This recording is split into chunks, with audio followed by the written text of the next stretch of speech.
Assalamualaikum warahmatullahi wabarakatuh. Bismillahirrahmanirrahim. Alhamdulillah. Wassalatu wassalamu ala asyrafil anbiya'i wal mursalin wa ala alihi wa ashabihi ajma'in.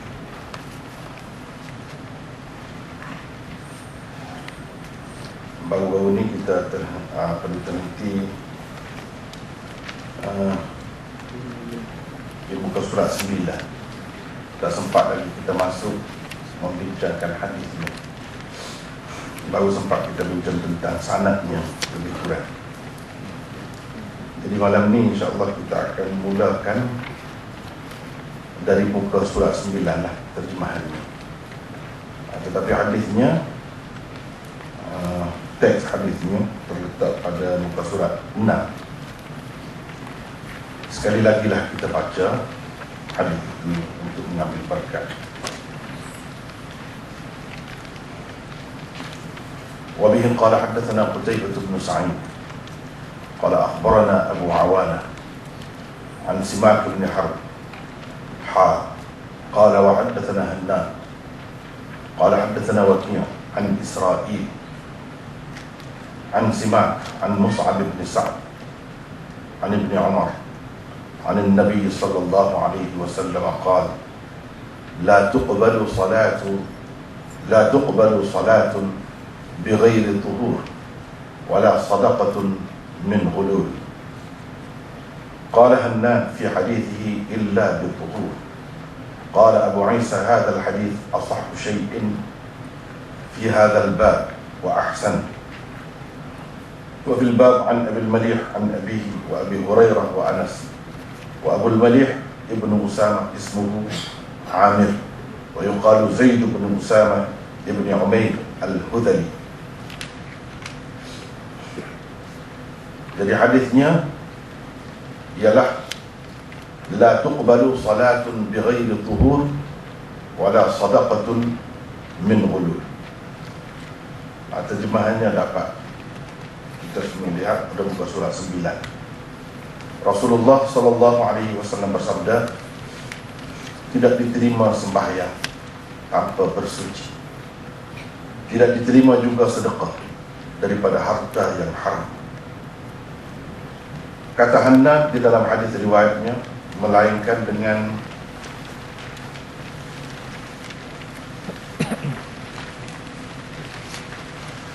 bersuci.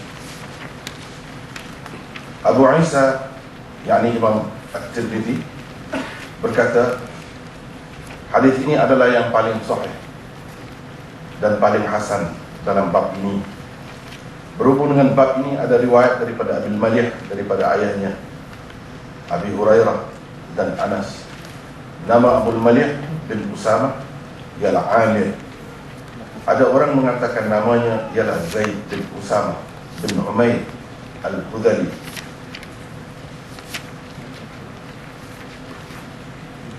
Kita kembali ke muka surat 9.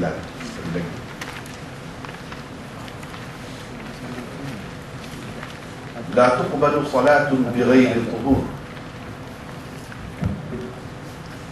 Tidak diterima sembahyang tanpa bersuci. Apakah maksud tidak diterima?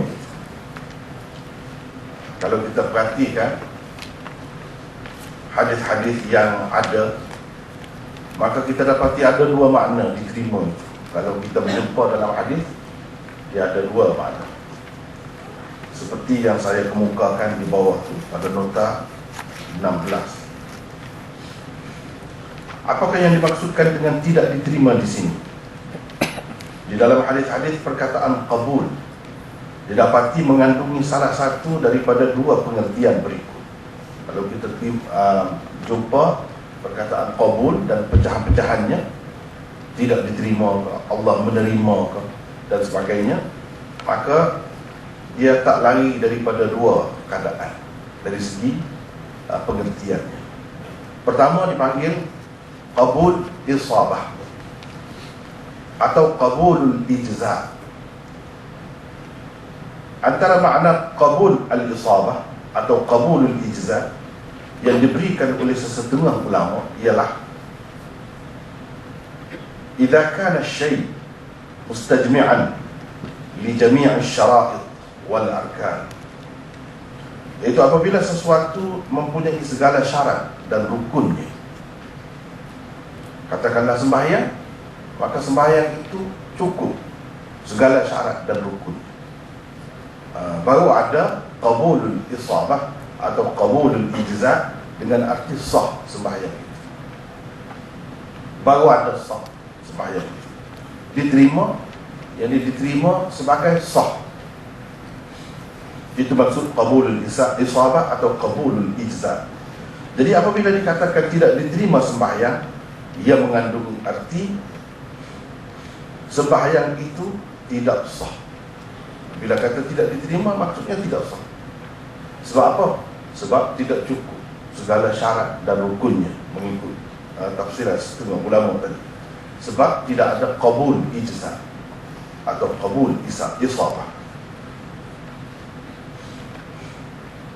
Inilah makna hakiki bagi tidak diterima itu menurut jumhur ulama.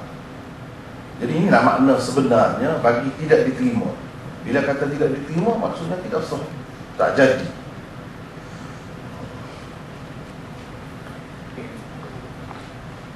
Seolah-olahnya dikatakan sembahyang tidak sah tanpa bersuci. Jadi bila kata sembahyang tidak diterima tanpa bersuci, seolah-olahnya dikatakan sembahyang tidak sah tanpa bersuci. Mengambil kira terima itu maksudnya qabul isabah atau qabulul ijza'.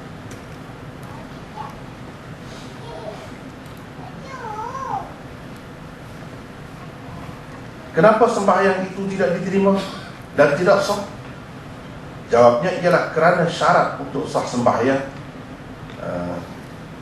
tidak dipenuhi. Sedangkan antara syarat utama untuk sahnya sembahyang seseorang itu ialah suci daripada hadas dan kekotoran. Itulah syaratnya untuk sah. Jadi bila tak ada syarat itu, jadi tidak adalah sah. Jadi maksud kita faham dari mana tidak sah itu? La tuqbalu, tidak diterima. Tidak diterima di situ maksudnya tidak sah.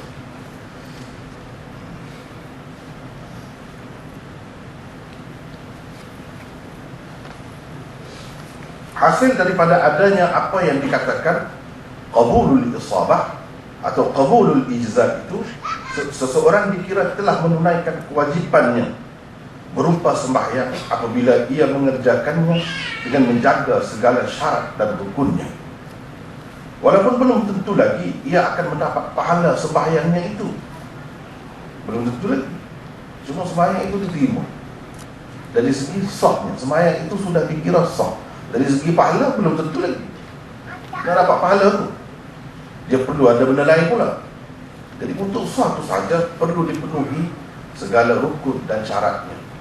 Air sembahyang ataupun wudu dan bersuci itu, ataupun bersuci lebih luas lagi, dia termasuk dalam rukun untuk sembahyang. Apa dia? Syarat untuk sembahyang. Bila tidak ada syarat ini, maka tidak ada juga sah sembahyang. Banyak lagi contoh-contoh lain yang selalu diberikan oleh ulama. Misalnya dia kata kalau kita pakai kain, syarat untuk sah sembahyang ialah menutup aurat. Kita tutup aurat kita tu dengan kain yang kita curi.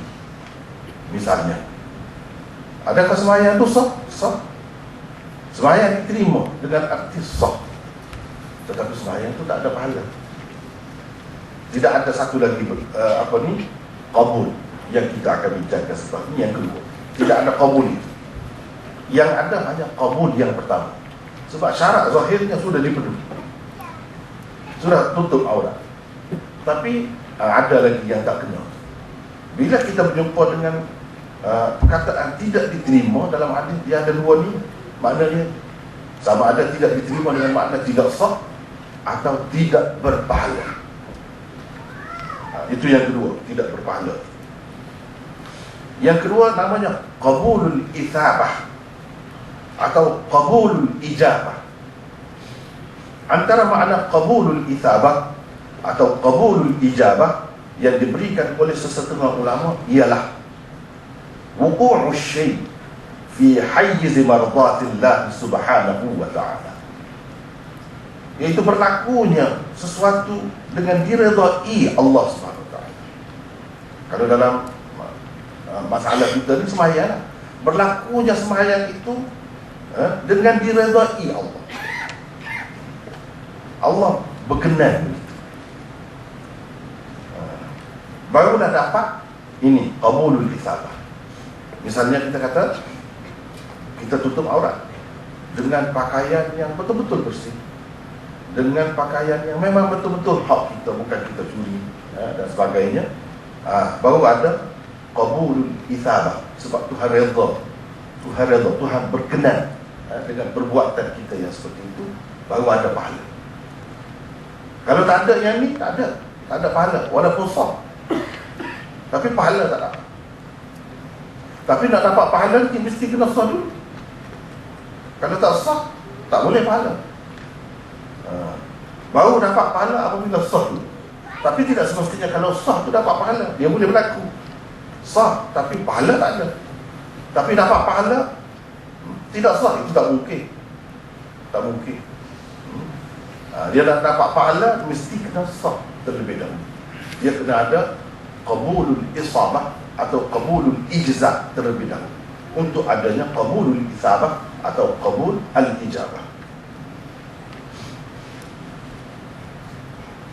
Adapun yang tadi Tuhan terima dari segi cukup syarat tu, tapi Tuhan tak redha perbuatan kita tu. Kita curi pakaian, curi kain tu, dan kita guna buat semata, Allah SWT tak redha. Redha dengan kehendak lain. Semua yang berlaku dengan kehendak dia, tapi tidak semesti kehendak tu redha. Dia berbeza. Redha lebih tinggi lagi darjat. Memang berkenan sungguhlah, sesuai dengan hak dia nak. Itu maksud redha. Allah SWT, orang jadi kafir, jadi ahli maksiat, apa semua itu dengan kehendak Allah, tapi bukan Allah redha. Allah tak redha. Inna Allah wala yarda li'ibadihi al-kufr wala yarda li'ibadihi al-kufr. Allah SWT tidak redha kekufuran untuk hamba-hamba. Dia tak redha. Tapi semua berlaku dengan kehendak dia. Kehendak lain, redha lain. Jadi apabila ada qabulul isabah ataupun qabulul ijabah, bermakna Tuhan redha, baru ada pahala. Kalau tidak, tak ada pahala. Jadi apabila dikatakan tidak diterima sembahyang, ia mengandungi arti sembahyang itu tidak berpahala, kerana ia tidak disertai keredaan Allah. Walaupun sembahyang itu dikira sah, kerana mengandungi segala syarat dan rukunnya, seolah-olahnya dikatakan sembahyang tidak berpahala tanpa bersuci. Kalau kita pakai qabul itu dengan makna qabul ijabah atau qabul isabah, seolah-olahnya dikatakan sembahyang itu tidak berpahala tanpa bersuci. Tanpa bersuci. Jadi tidak berpahala kalau tidak bersuci. Kalau tidak bersuci.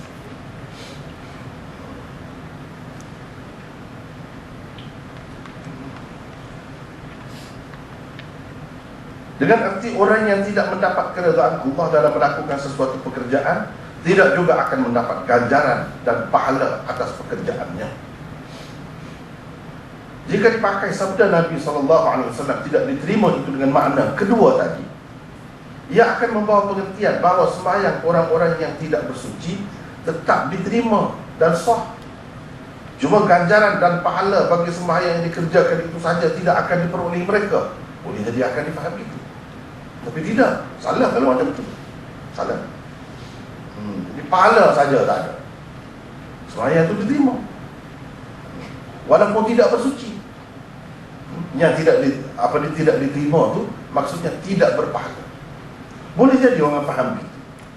Jadi dengan sebab itu kena tahu beza di antara dua bentuk qabul itu.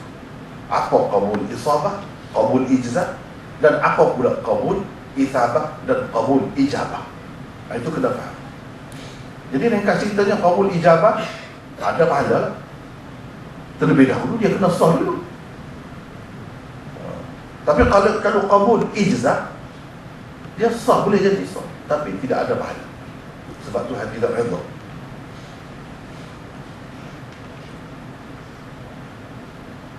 Tetapi dalam menguraikan maksud hadis di atas, tiada seorang pun ulama memakai qabul dengan makna kedua tadi. Kerana ada dua makna qabul itu. Tak ada seorang pun ulama yang pakai qabul di sini, tidak diterima di sini dengan makna kedua.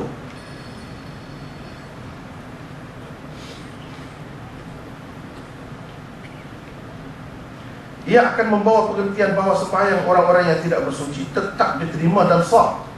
Cuma ganjaran dan pahala bagi sembahyang yang dikerjakan itu saja yang tidak akan diperoleh mereka. Dia memberi makna begitu. Kalau kita pakai juga. Dengan sebab itu tak ada siapa pun yang pakai.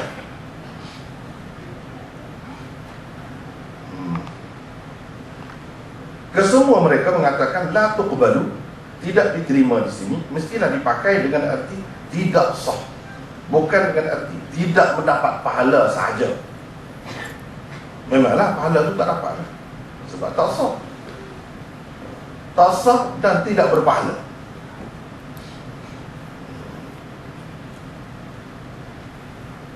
Ijma' para ulama umat telah berlaku tentang bersuci adalah salah satu syarat untuk sahnya sembahyang. Jadi macam mana kita nak kata tidak diterima di sini, yang tidak berpahala? Dari segi sah itu diterima. Tak boleh, tak boleh. Kalau tanpa bersuci sudah ijma'.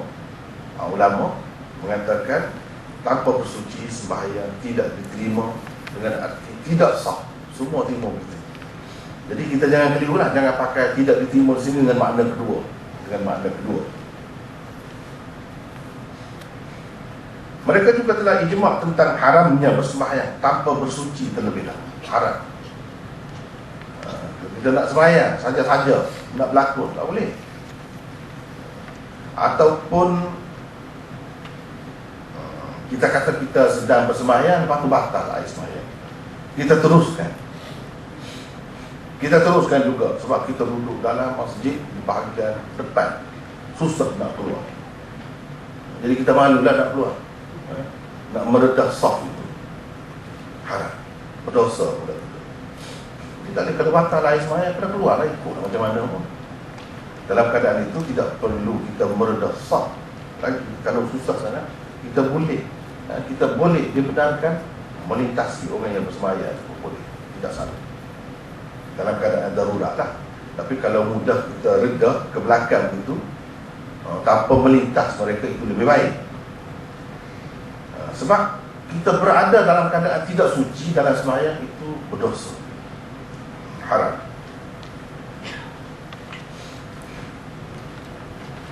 Sama ada dengan menggunakan air atau dengan bertayamum, tak kira lah. Tapi kalau tanpa bersuci, haram bersembahyang. Kalau tak ada air, kita bertayamum. Tapi kena bersuci juga. Mengikut cara yang diajarkan oleh Nabi SAW. Menurut Hafiz Ibn Hajar, qabulul isabah atau qabulul ijabah adalah makna hakiki bagi perkataan qabul. Dan qabul isabah atau qabul ijza adalah makna majazinya. Pendapat kebanyakan kata tidak. Qabul ijza itulah makna sebenar bagi qabul. Qabul isabah ni makna majaz. Tapi Hafiz Ibn Hajar kita tidak, sebaliknya. Qabul isabah itulah makna sebenar bagi qabul, terima. Bila kata Allah terima, makna sebenarnya apa? Dia bagi pahala. Itu makna sebenar. Sah tu nombor dua. Itu makna majazi, bukan makna sebenar. Bukan makna sebenar. Jadi tak apalah, ini dari segi makna majazi, makna hakiki ni, ya kalau orang yang belajar dah, dia faham. Tak ada jadi masalah kepada dia. Tetapi kalau yang tidak belajar, mungkin dia tidak faham apa makna hakiki, apa makna majazi. Makna majazi itu maksudnya makna pinjaman, makna bukan sebenar. Makna bukan sebenar.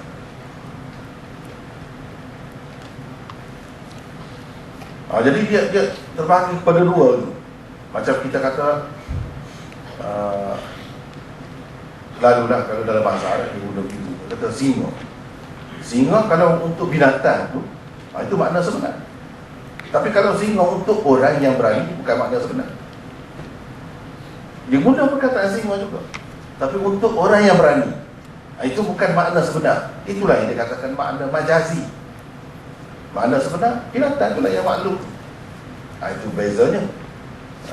Kadang-kadang dalam bahasa-bahasa ni, bahasa kita begitu juga, kita susah nak menentukan mana yang sebenar, makna yang sebenar. Misalnya kita kata dalam penggunaan kita abad yang apa ni, sama keturunan dengan kita, adik-beradik. Abang itukah makna sebenar bagi abang, atau abang dengan makna suami? Abang juga ada dua kan, digunakan untuk adik-beradik darah daging, dan abang dengan makna suami, bukan darah daging. Yang mana yang sebenar? Perkataan abang itu yang mana makna yang sebenar untuknya? Sama ada suami ke atau abang adik-beradik? Susah nak menentukan. Itu sebab dalam pengajian bahasa Arab dia bagi menentu yang mana yang sebenar, yang mana tidak sebenar. Kita terpulang kepada kita lah, kita nak kata yang mana kan. Tapi saya rasa lah makna adik-beradik itu yang sebenar, suami itu bukan yang sebenar, makna majazi. Begitulah.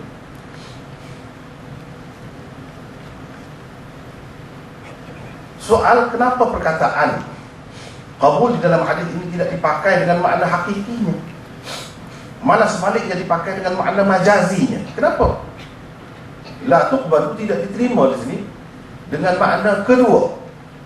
Makna kedua itu makna hakiki, tidak diterima dengan makna tidak sah, itu makna majazi, kata Hafiz Ibn Hajar. Kenapa dia guna tidak guna perkataan yang sebenar, makna yang sebenar? Jadi dia jawab, kerana ada qarinah, yang bukti dan petunjuk yang memalingkannya daripada makna hakiki. Ada petunjuk yang memalingkannya daripada dipakai makna sebenarnya.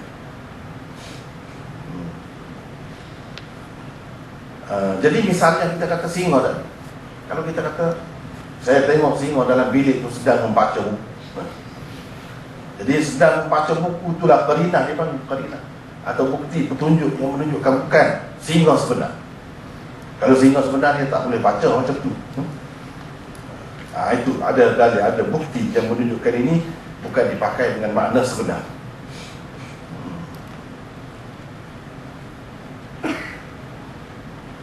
Begitu juga setelah dia bersama dengan abangnya selama 5 tahun, dia mendapat 2 orang anak. Jadi abang itu dengan makna suami, bukan dengan makna abang adik-beradik itu. Jadi abang dipakai dengan makna majazi. Begitulah cara.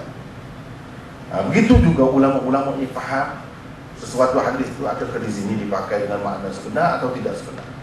Kenapa tidak dipakai makna sebenar, dipakai makna majazi? Macam mana kita faham yang ini makna majazi? Macam tadi, kalau dalam bahasa kita mudah gitu, kita tengok, fikir sendiri lah. Takkan adik-beradik sendiri dapat anak macam tu. Jadi jelaslah abang itu bukan dipakai dengan makna sebenar, tapi dengan makna majazi, makna pinjaman. Qarinah itu ialah ijma' ulama tentang sahnya sembahyang, tidak sahnya sembahyang tanpa bersuci. Itu qarinah. Ibnu Daqiq al-Aid pula berpendapat perkataan qabul dikongsi bersama oleh kedua-dua makna yang tersebut tadi. Kedua-dua makna itu sama kuat untuknya. Dia kata ini mustarak, ini makna mustarak qabul, sama kuat. Tak boleh kita nak kata yang ini makna sebenarnya, yang ini makna majazinya. Tak boleh kita kata begitu, sama kuat.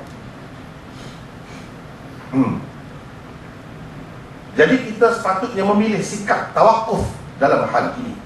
Dia kata, itu pendapat dia, mengambil sikap tawakuf, tidak memihak pada mana-mana, tidak memihak pada mana-mana, dan Allah SWT kata tidak diterima, dia tidak menerima. Nabi SAW kata tidak diterima, maksudnya Allah dah tidak terima, tak terima. Jangan kata dengan makna tidak sah itu lebih kuat, atau dengan makna tidak berpahala lebih kuat. Jangan kata begitu. Mengikut pendapat dia. Contoh lain daripada hadis yang juga menggunakan perkataan qabul dengan arti qabulul isabah atau qabulul ijza atau qabul dengan arti sahnya sesuatu amalan ialah hadis berikut ini. Ini qabul di sini tidak diterima dipakai dengan makna qabul ijza, tidak sah. Iaitu la tuqbalu salatu haidin illa bi khimar. Tidak diterima sembahyang perempuan melainkan dengan bertudung kepalanya. Jadi tidak diterima ni tidak berpahala saja ke sembahyang itu sah atau tidak sah. Semua ulama kata tidak sah. Jadi bermakna qabul di sini dipakai qabul ijza. Tidak diterima itu dengan arti tidak sah.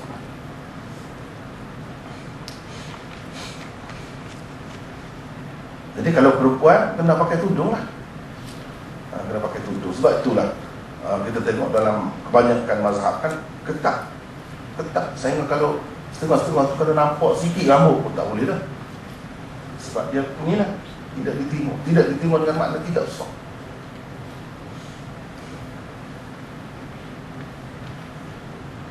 Tapi kalau dalam mazhab Hanafi dia ada kelonggaran di situ. Dia pun terima juga. Tapi maksudnya tudung tidak mestinya bila seseorang itu bertudung langsung tak keluar rambut dia sikit sebanyak keluar tu dia tak kisah. Jadi pelubung biasa. Apa ni orang kata tak payah pakai telekung. Tudung biasa. Sudah berbalik. Sebab itu kalau kita tengok orang-orang perempuan dalam mazhab Hanafi, dia bersembahyang gitu, tak usah pelik lah. Tapi dia bertudung juga. Dia pakai juga. Tudung sampai tak nampak langsung ini apa ni rambut itu. Tak ada dalil katanya. Bertudung saja dia semua. Itulah perbahasannya.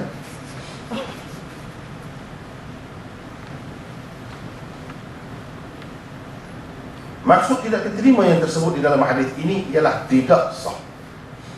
Yakni qabul itu dipakai dengan arti yang pertama, ada dua tadi. Qabul isabah, qabul ijza. Itu yang pertama. Qabul isabah dan qabul ijabah. Itu yang kedua. Di sini tidak diterima dipakai dengan arti tidak sah.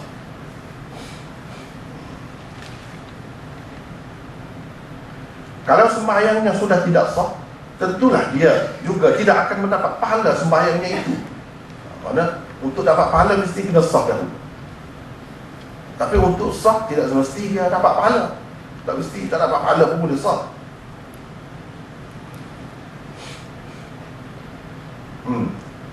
Misalnya orang yang bersembahyang qasar, jamak, dalam perjalanan dia untuk pergi buat maksiat.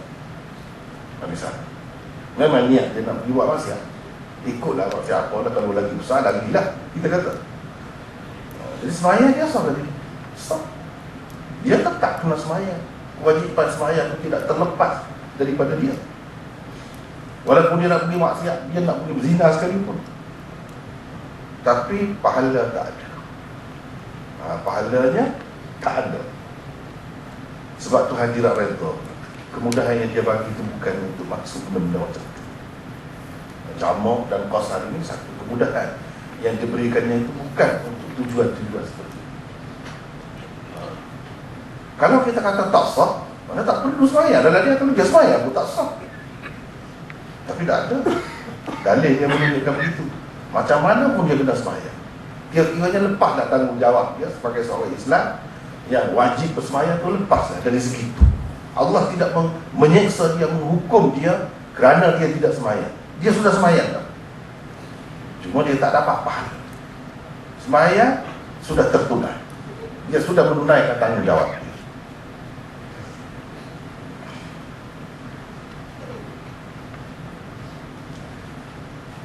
Antara contoh hadis yang menggunakan perkataan qabul dengan arti qabulul itsabah atau qabulul ijabah, atau qabul yang memberi arti adanya redha Allah, ialah dua hadis berikut ini. Ini contoh saja, banyak lagi yang lain, contoh saja. Ini qabul dengan arti yang kedua tadi. Yang pertamanya, man syaribal khamra lam tuqbal lahu salatun 40 sabahan. Sesiapa bermaksud sembahyang orang yang minum arak tidak diterima selama 40 pagi, maksudnya 40 hari. Tak diterima. Jadi tak diterima, jadi dia tak boleh sembahyang lah. Kalau sembahyang pun tak sah juga. Bukan tak sah. Sembahyang itu sah, tapi pahala tidak diterima dengan arti dia beri pahala kepadanya, itu tidak ada. Di sini la tuqbal juga. Jadi kita kena faham bila berjumpa dalam hadis la tuqbal ni antara dua. Yang mana saja. Sebab tidak ada dalil hadis yang menunjukkan orang yang minum arak ni, kalau dia minum arak, Nabi larang kau, sahabat larang kau, tak ada guna kamu sembahyang. Kalau kamu sembahyang pun tak sah. Tak ada. Dan dia tetap bertanggungjawab bersembahyang. Bila sampai masanya, dia kena bersembahyang.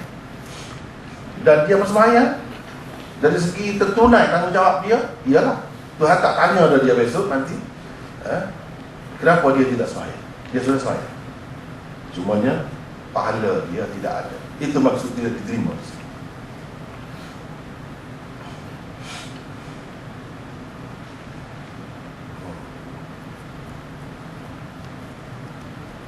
Yang kedua, man ata 'arrafan fasa'alahu 'an syai'in lam tuqbal lahu salatun 40 lailatan. Sesiapa pergi kepada tukang tenung, lalu dia bertanya tukang tenung itu tentang sesuatu, tidak diterima sembahyangnya selama 40 malam. Maksudnya 40 hari lah. Maksud tidak diterima yang tersebut di dalam dua hadis ini ialah tidak berpahala. Kalau orang pergi dekat Tunujub, tukang tenung, setengah-setengah tu bomo, termasuk dalam bahagian ni. Termasuk dalam bahagian ni juga. Bukan semua, setengah-setengah tu dia mengamalkan ilmu-ilmu tertentu, dia termasuk dalam bahagian ini. Kalau begitu, tak diterima sembahyangnya selama 40 hari. Tak diterima macam mana? Jadi kalau begitu tak perlu sembahyang. Sembahyang pun tak terima. Tidak. Sembahyang itu diterima dari segi qabulul ijza', itu ada, tetapi yang tidak ada ialah qabul itsabah. Pahala dia tak ada. Bila Allah SWT terima, dengan arti dia tidak saja terima, dia tidak saja, mesti dia bagi ganjaran. Ini Allah SWT tak terima dengan arti yang kedua. Dengan arti yang pertama, tetap ada. Sebab itu dia tidak terkecuali daripada bersembahyang. Seperti misalnya kalau orang yang perempuan yang kotor datang bulan, itu tidak diterima dengan arti tidak sah. Bukan tidak berpahala. Kalau dia bersembahyang, salah, memang tidak sah. Macam ni orang yang minum arak ataupun orang yang pergi kepada tukang tenung tu, kita tak boleh larang dia bersembahyang, sebab dia kena bersembahyang. Macam perempuan yang mari kotor tu, dia memang tak boleh bersembahyang. Macam mana kita nak suruh dia? Tak boleh suruh.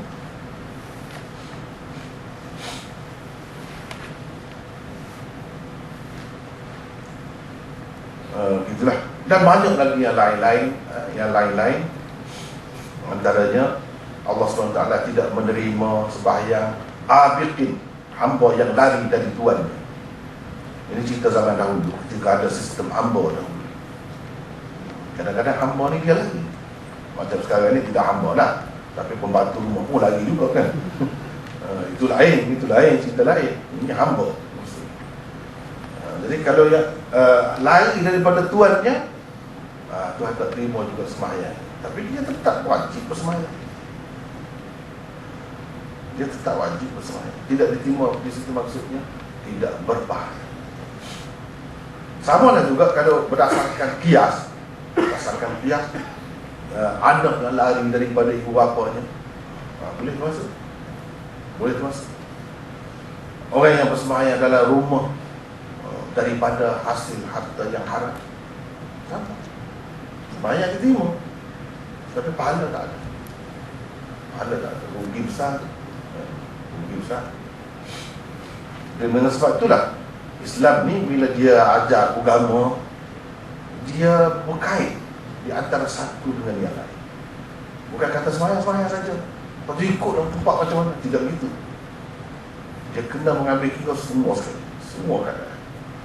Dengan sendirinya membentuk peribadi Muslim, mengikat dia daripada melakukan sesuatu perkara yang tidak diredai Allah. Dengan sebab ada peraturan-peraturan ini.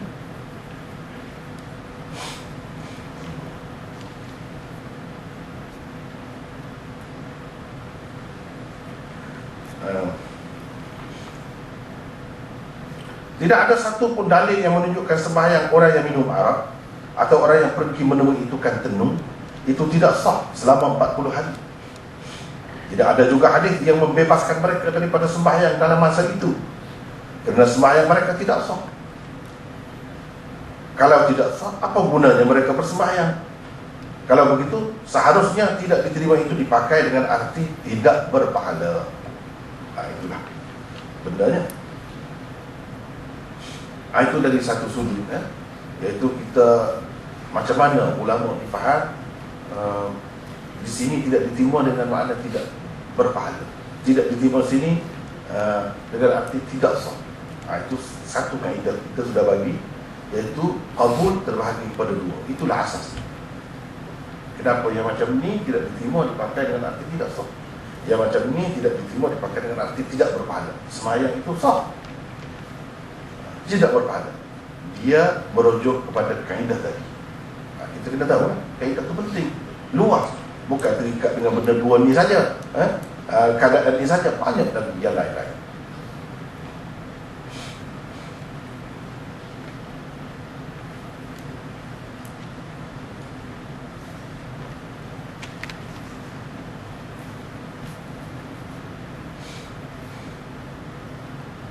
Kemudian kalau kita lihat dari sudut lain pula, maksud hadis ni, la tuqbalu salatun bighairi tuhurin wala sadaqatun min ulul ini. Kalau kita tengok dari sudut lain, apa maksud? Kita dah tengok dari semua sudut lah. Itu yang huruf tebal tu, maknanya perbincangan lain lah, dari sudut lain. Jika hadis di atas dilihat secara sepintas lagi, mungkin juga difahami daripadanya satu sembahyang sahaja yang tidak diterima.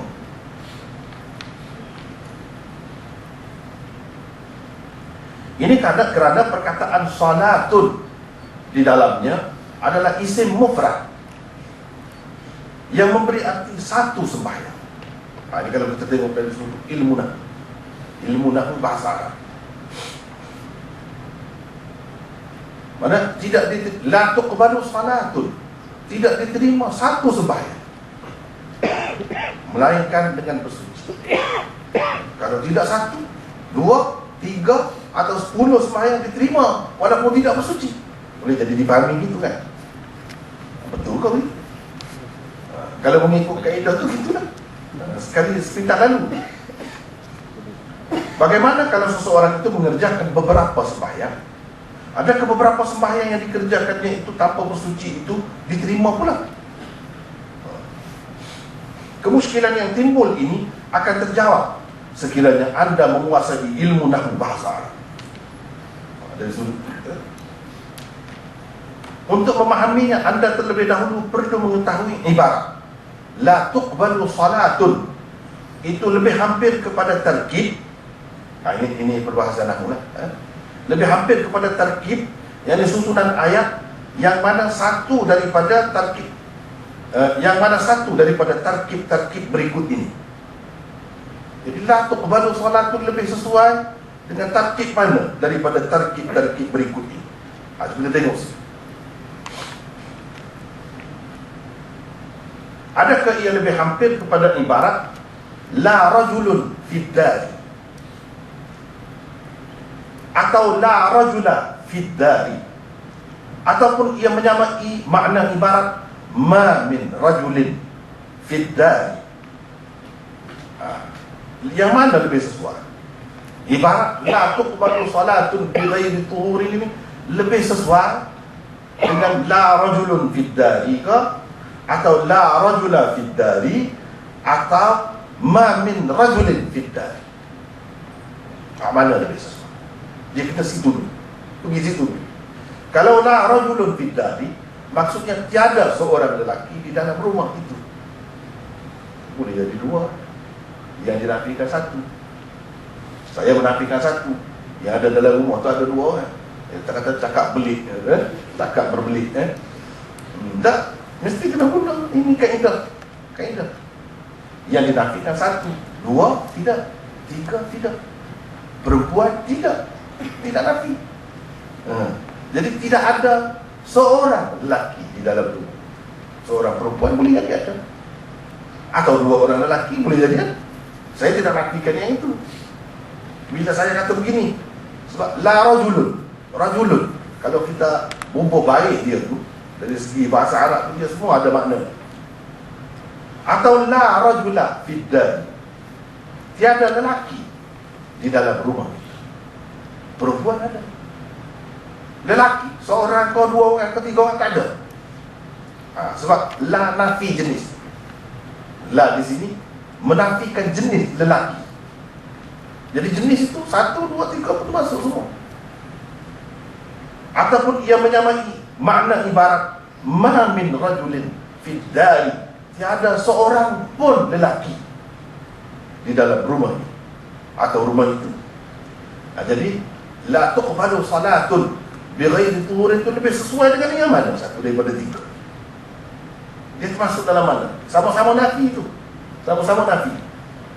Tidak diterima sembahyang, tidak diterima macam mana? Satu sembahyang, atau semua sembahyang, atau satu pun sembahyang tidak diterima, atau macam mana? Itu kita tengok dari sudut nah. Di dalam Al-Arfus Syadid, Syarah Tirmidzi oleh Maulana Muhammad Anwar Shah Kashmiri, ada perbahasan. Dia ada bahas itu. Dia kemukakan benda ni. Jadi saya faham di situ. Boleh kita tumpai juga kan?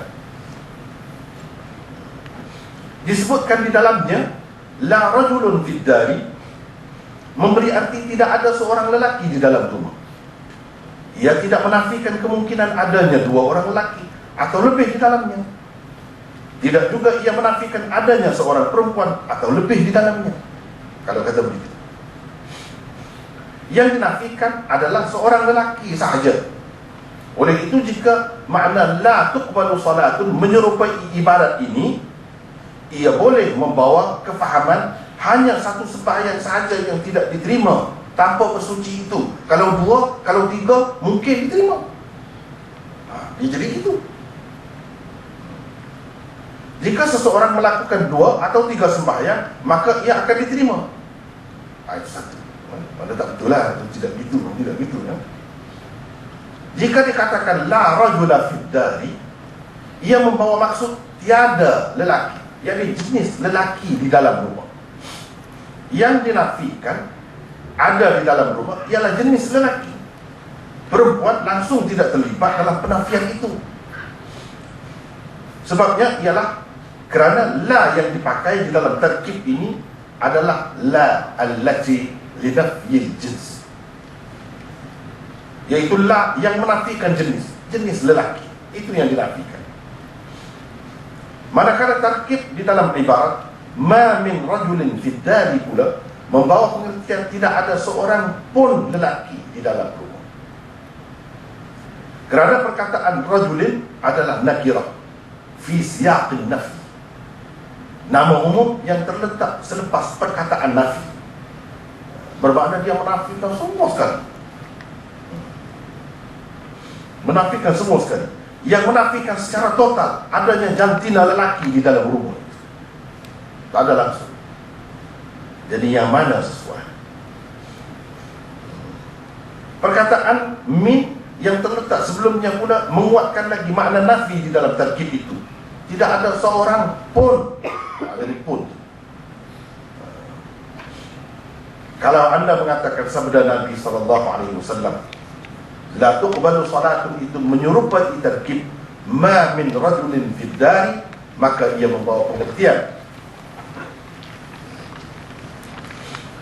tidak diterima satu pun atau mana-mana sembahyang pun tanpa bersuci. Itu maksudnya. Jadi satu pun dinafikan, apatah lagi banyak. Jadi tidak tinggal satu pun. Sebab itu dinafikan, tidak ada, tidak diterima satu sembahyang, satu pun tidak ada. Maknanya semua lah. Usahkan yang banyak-banyak lagi, satu pun tak ada, semua tak diterima. Itu maksudnya. Jadi lebih dekat dengan tarkib itu. Lebih dekat dengan tarkib itu.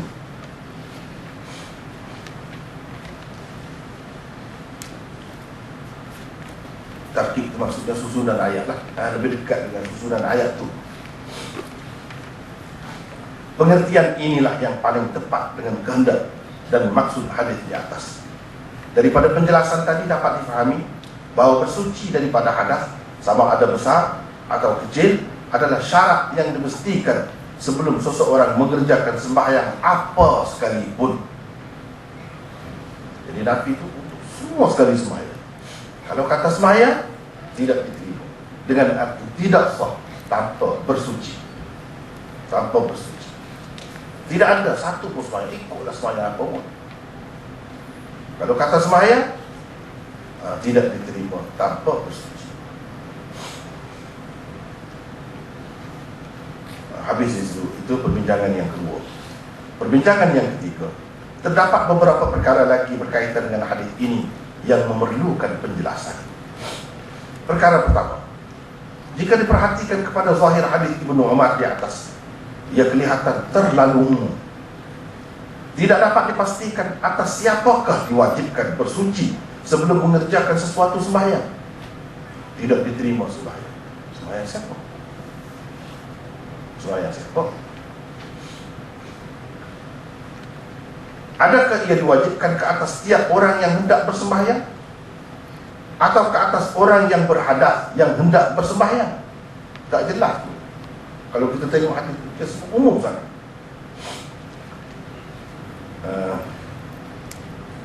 Kalau dilihat kepada firman Allah di bawah ini juga, yang diwajibkan seolah-olahnya ke atas sesiapa sahaja yang hendak bersembahyang. Firman Allah itu juga kelihatan umum seperti hadis Ibnu Umar di atas. Lihatlah terlebih dahulu firman Allah yang dimaksudkan itu. Ya ayyuhalladzina amanu idza qumtum ila shalah faghsilu wujuhakum wa aydiyakum ila al-marafiq wamsahu bi ru'usikum wa arjulakum ila al-ka'bayn. Bermaksud, wahai orang-orang yang beriman, apabila kamu hendak mengerjakan sembahyang, maka basuhlah mukamu dan kedua belah tanganmu sampai ke siku, dan sapulah kepalamu, dan basuhlah kedua belah kakimu hingga ke buku lagi, dan seterusnya ayat itu. Ada lagi selepas itu. Ayat ini seolah-olahnya mewajibkan bersuci setiap kali seseorang hendak bersembahyang. Bila hendak sembahyang, dia suruh. Walaupun kita sudah ada air sembahyang dah, kita sudah berwudu dah. Jadi umum dia tu macam merangkumi juga orang yang sudah berwudu. Sama juga dengan hadis Ibnu Umar, tidak diterima sembahyang melainkan dengan bersuci. Sembahyang siapa? Seolah-olahnya sesiapa saja yang hendak bersembahyang walaupun dia telah berwudu, dia kena berwudu pula, dia kena bersuci pula. Seolah-olahnya begitu.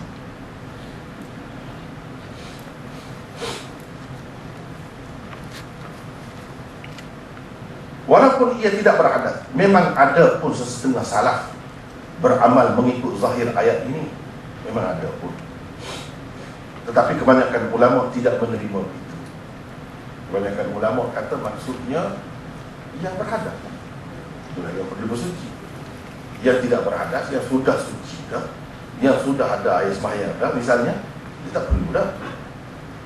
Tetapi zahir hadis itu dan zahir ayat Al-Quran itu tak jelas, tak nampak bahawa yang dikenakan bersuci itu ialah orang yang berhadas. Tak ada sebut.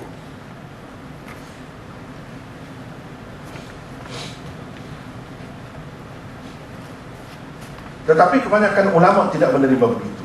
Menurut mereka, kalau ayat itu memberi arti seseorang wajib mengambil wudhu setiap kali hendak bersembahyang fardu sekalipun, ia kemudiannya dimansuhkan kewajibannya itu.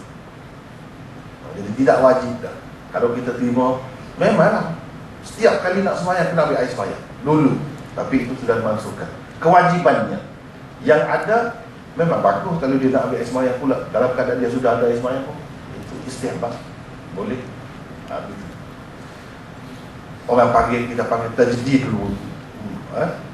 Tajdidul wudu, memperbaharukan wudu. Boleh begitu. Nah, sekadar itu sajalah. Maksudnya kalau yang sudah bersuci itu. Ayat ataupun ayat itu sekadar menggalakkan bersuci sebelum bersembahyang, maka ia tidak lebih daripada memberi arti sunat atau istihbab sahaja kalau begitu. Setelah berlaku sedikit khilaf di kalangan salaf, kemudiannya telah berlaku ijma' tentang tidak wajib berwudu setiap kali hendak bersembahyang. Yang diwajibkan berwudu ketika hendak bersembahyang hanyalah orang yang berhadas. Hadis berikut menjelaskan maksud sebenar ayat wudu dan hadis Ibnu Umar yang dikemukakan di atas. Rasulullah sallallahu alaihi wasallam bersabda, "La yaqbalu Allahu salata ahadikum idza ahdatha hatta yatawadda." Ni kalau kita tengok hadis ni baru jelas. Ayat Quran itu pun jadi jelas maksudnya. Hadis Ibnu Umar yang tidak jelas tadi pun jadi jelas. Bermaksud Allah tidak menerima sembahyang seseorang daripada kamu apabila ia berhadas sebelum ia berwudu. Sebelum ia berwudu, Allah tak terima sembahyang seseorang apabila ia berhadas. Jadi yang tidak diterima itu dalam keadaan berhadas. Kalau tidak berhadas diterima. Cuma dalam ayat tadi kenapa dia tak ada sebut? Dia tak ada sebut itu sekadar elok dah kalau kita buat. Walaupun kita sudah ada air sembahyang dan kita nak ambil air sembahyang pula, boleh. Dan hadis Ibnu Umar tadi mesti kita nak fahamnya mesti kena tengok hadis. Jadi dengan sebab itulah hadis ke Quran ke apa-apa, dia tak boleh tengok satu hadis. Sebab tu dia kena ahli dia. Sebab ahli dia akan tengok semua tempat, barulah dia buat kesimpulan. Jadi di sini apa maksud?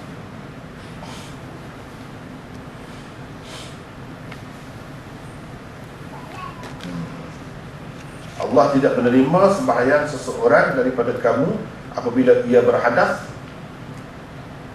sebelum ia berwudu. Jadi di sini perlu penjelasan lagi. Kita terjemah tu dari segi apa yang kita faham lah, apa yang kita faham, umum faham, begitulah. Jadi yang berhadas ni yang perlu berwudu, hadas kecil. Kalau hadas besar, ada mana? Berwudu juga tak boleh selesai. Tidak kan, kita kena mandi dulu kan? Kena mandi wajib. Jadi kenapa hadis ni tidak jelas? Hadas tu hadas apa? Kalau berwudu tu hadas kecil. Sedangkan hadas dia ada satu lagi kan, hadas besar. Jadi hadas besar itu boleh selesai dengan berwudu ke? Jadi jawapan sebab Nabi SAW ni dia cakap pendek, tapi boleh masuk banyak kan? Kita tak sedar. Jadi dia kata idza ahdatha, bila berhadas, tak kira kalau hadas besar dia kena apa ni, mandi wajib. Mandi wajib itu yang tawaddu' juga, dalam artinya yang lebih luas. Ya tawaddu'a dengan arti bersuci, dalam arti yang lebih luas. Dalam arti yang sempit, ya tawaddu'a itu mana berwudu. Wudu ni ambil air sembahyang. Itu kalau hadas kecil. Kalau hadas besar boleh masuk juga ke sini. Ya tawaddu'a itu dalam arti yang lebih luas kita pakai, termasuk juga dengan arti mandi wajib. Selagi seseorang itu berhadas besar, dia tidak mandi wajib, tidak sah sembahyang. Allah tidak terima sembahyang yang dengan arti tidak sah. Selagi seseorang itu berhadas kecil dan dia tidak mengangkat hadas itu dengan berwudu, sembahyangnya tidak diterima dengan arti tidak sah. Itu maksudnya. Jadi termasuk kedua-duanya di sini. Kemudian kalau pergi kepada pecahan-pecahan kecil dia tu, orang panggil furuk, itu masuk dalam masalah furuk. Itu kerja fiqh lah pula. Itu kerja fiqh, bidang kuasa dia, bidang dia. Misalnya, kalau seorang itu berjunuk dan dia juga berhadas kecil, kalau dia mengangkat hadas besar dia tu dengan mandi saja, tak berwudu, sah ke tidak? Itu fiqh. Fiqh lah. Masuk situ. Kalau dalam hadis itu tak sebut, dia sebut yang asas. Kalau nak yang halu-halu lagi, pergi kepada fiqh. Fiqh lah yang mengatakan tidak perlu dah berwudu kalau dalam keadaan itu. Kedua-dua terangkat sebab kita buat yang besar. Kita mengangkat hadas besar, tak berwudu pun sah. Padahal tadi kita buang air kecil, bukan kita berjunuk saja. Selepas tu kita buang air kecil, kita buang air besar dan sebagainya, yang memerlukan wudu. Jadi bila kita mandi, mengangkat hadas besar, mandi wajib, kita tidak ambil air sembahyang, tidak berwudu, pun sah sembahyang kita, sebab dia sudah merangkumi dah. Tapi kalau kita dua perkara tadi, hadas besar dan hadas kecil, kita lakukan, ada pada kita. Kalau kita berwudu saja, ambil air sembahyang saja, tak boleh. Tak boleh. Kita nak sembahyang, tidak terangkat hadas kecil tu, tak terangkat gitu, dia kena mandi dulu baru boleh. Sebab hadas kecil ni dia kecil, dia tidak boleh merangkumi yang besar. Tapi kalau kita buat yang besar, mengangkat hadas besar, kita mandi seluruh tubuh kita kan. Kalau kita mengangkat hadas kecil, kita berwudu, kita basuh anggota-anggota tertentu saja, bukan semua. Jadi dia tidak dapat menampung yang keseluruhan itu. Itu fiqh. Itu fiqh. Sebab itu, kalau seseorang itu dia ahli hadis dan dia ahli fiqh pula, memang seronok. Banyak kalau yang dia boleh kaitkan dengan hadis, nampak keluasan hadis. Tapi kalau semata-mata ahli fiqh saja, dia tak boleh kaitkan dengan masalah furuk dia. Tidak cuba kaitkan dengan hadis. Itu jadi masalah. Kalau ahli hadis saja, dia kira ahli dia, itu tak, bukan kerja dia. Bukan kerja dia. Jadi kita kena masuk ke dulu, baru kita dapat. Dan ini hukum ni luas, kaedah tu. Misalnya kita puasa bulan Ramadan, orang perempuan umumnya, biasanya dia ada dah hari-hari tertentu dia tak boleh berpuasa. Jadi pada bulan Syawal itu dia nak puasa enam dan nak qada. Boleh ke tidak? Ini fiqh. Ini fiqh. Sama dengan kaedah tadi juga. Dia boleh niat qada. Dengan sendirinya puasa enam tu dia niat masuk, boleh masuk. Sebab qada tu lebih besar. Puasa enam, puasa bulan Syawal 6 hari itu sunat, bukan fardu. Bila dia buat yang fardu, yang sunat dia masuk dalam tu, boleh masuk. Tapi kalau dia niat puasa 6 saja, yang puasa qada dia tak boleh masuk. Tak boleh masuk. Itu fiqh. Dengan sebab itu kita kena tahu mana yang lebih besar, mana yang kecil, mana yang dapat menampung, mana yang tidak dapat menampung. Seolah-olahnya kalau kita kalau orang perempuan lah, orang lelaki pun boleh juga kan, gelas kan, banyak saiz dia. Yang kecil dia boleh masuk dalam yang lebih besar. Begitulah kita susun sampai ke atas. Tapi yang lebih besar kita nak masuk ke dalam yang kecil, mana boleh kan? Tak boleh. Periuk, kita beli periuk tu banyak saiznya, boleh. Yang lebih kecil masuk di atas, yang lebih kecil lagi masuk, boleh masuk. Yang lebih kecil lagi masuk, boleh masuk.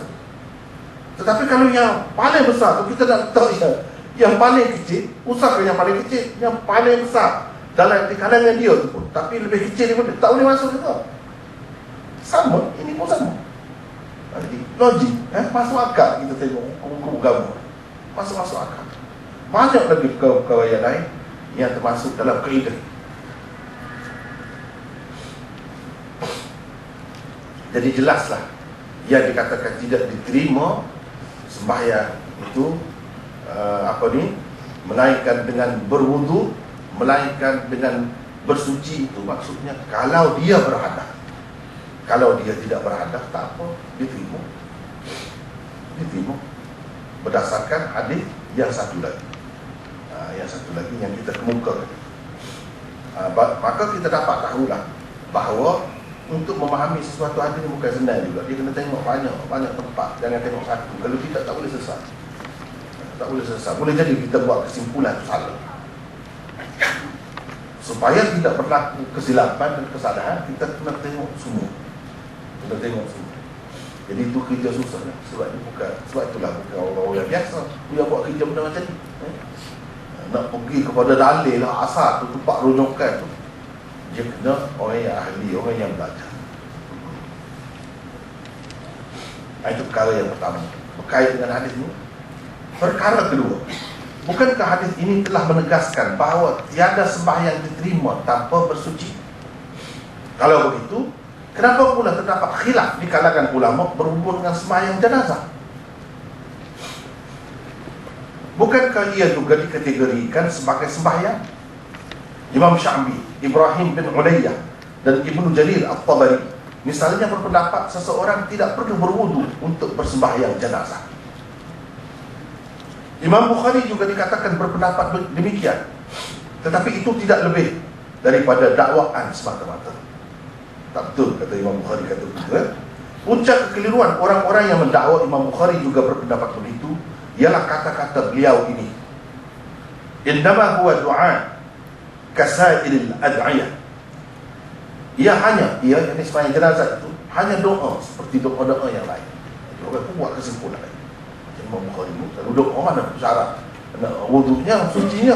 Kalau doa tidak ada syarat suci. Jadi mereka faham Imam Bukhari pun berpendapat sembahyang jenazah ini tidak perlu berwudu, tidak perlu suci. Dalam keadaan tidak suci pun boleh. Itu satu kekeliruan. Kadang-kadang kita kata kepada seseorang itu sebenarnya dia tidak kata begitu. Kita silap faham. Kita kata Imam Malik kata boleh makan anjing lah, macam itu tak betul. Tak betul.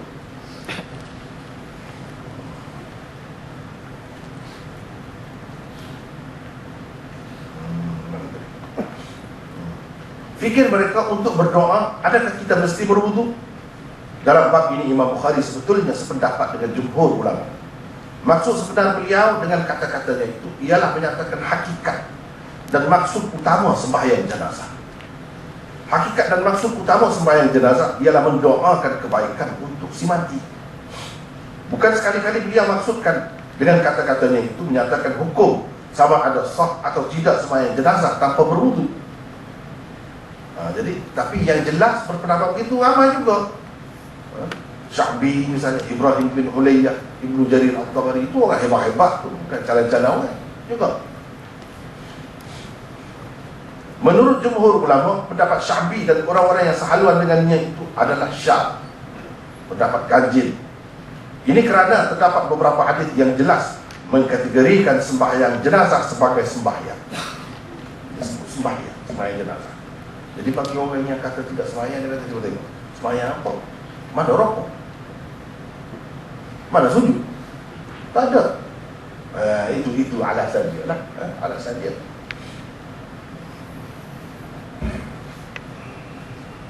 Huruf juga menyokongnya. Kerana itulah di dalam bahasa Arab dan bahasa Melayu digunakan istilah sembahyang untuk sembahyang jenazah, bukan doa jenazah.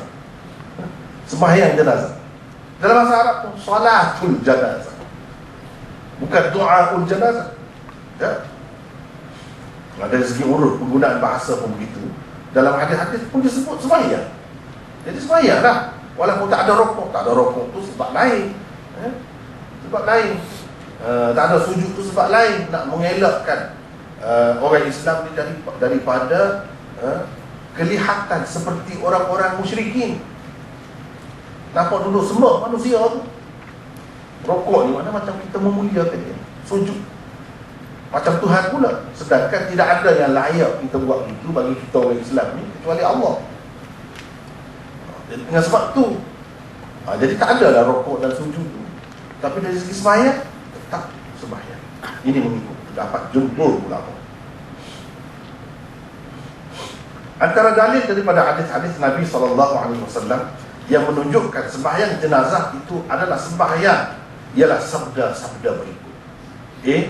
Rasulullah SAW bersabda, "Man shalla ala janazatin falahu qirat, fa in syahida dafnaha falahu qiratan.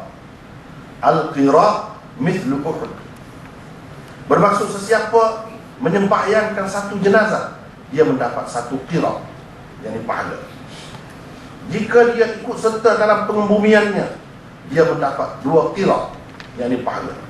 Satu qirat besarnya seperti Bukit Uhud. Pahala yang dikatakan besar itu sebesar Bukit Uhud. Sebesar Bukit Uhud. Macam mana Bukit Uhud batu itu saja ke? Atau Bukit Uhud emas ke? Perak ke? Besi ke? Macam mana? Kita tengok hadis yang lain. Emas. Jadi kalau emas berapa harganya? Jadi Allah SWT bagi ganjaran pahala itu sebesar Bukit Uhud emas. Jadi kalau emas tu, saya jari pun berapa dah? Dia kata, harganya kalau sebesar Bukit Uhud. Oh, itulah kelebihan. Dia sebut sini sesiapa bersemayang jenazah. Jadi Rasulullah sendiri kata semayang. Bila dia kata semayang, semayanglah. Bila semayang, masuk dalam kaedah tadi lah.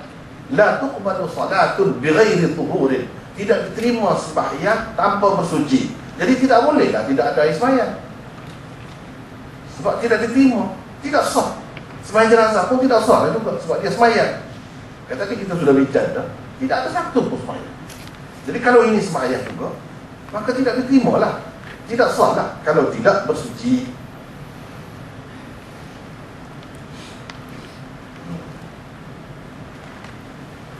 B.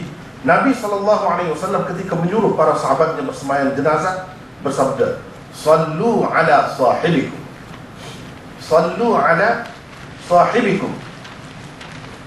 Bermaksud sembahyangkanlah jenazah sahabatmu ini. Dia sebut sembahyang.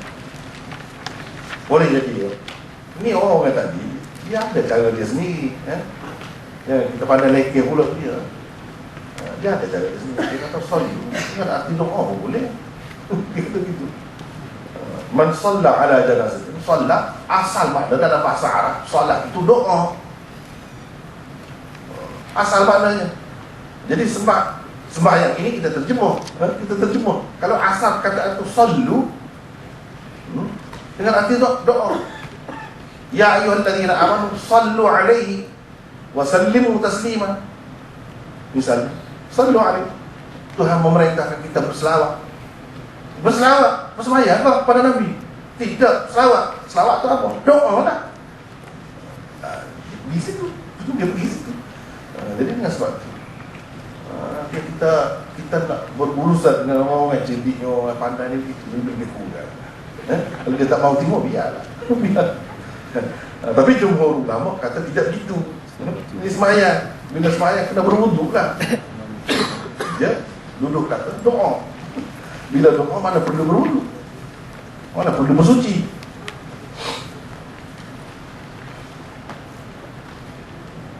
Kadang-kadang kalau kita rasa lemah, ini ada dalil itu dia boleh pusing lagi. Boleh 100 kali pusing lagi. Kalau kita tak boleh, dah lemah dah, kita terduduk dah. Dia orang macam ni dah. Dia tak bagi pendapat dia pun, dia ada dah tu. Senjata-senjata dia tu, alat-alat dia di belakang dia ada. Cuma kita tak dengar lagi. Itulah, kita tak dengar lagi alasan dia tu. C. Rasulullah SAW juga bersabda, "Ma min mayyitin tusalli alaihi ummatun minal muslimin yablughuna mi'atan kulluhum yashfa'una lahu illa syuffi'u fihi." Bermaksud jenazah orang yang disembahyangkan oleh 100 orang Islam dalam keadaan semua mereka memohon syafaat, yakni pertolongan kepada Allah untuknya, sudah pasti diterima Allah permohonan syafaat mereka. Jenazah yang disembahyangkan oleh 100 orang Islam dalam keadaan jenazah yang disembahyangkan, disebut disembahyangkan. Kita kata itu kamu terjemah itu disembahyangkan. Saya nak terjemahkan jenazah yang didoakan. Sebab salah itu asalnya dengan makna doa. Dia boleh jadi kata begitu. Susah. Kita tak mahu terima dia, biarlah. Dia nak ikut juga, dia ikut dia. Jadi kalau 100 orang, sebenarnya itu kelebihan lah.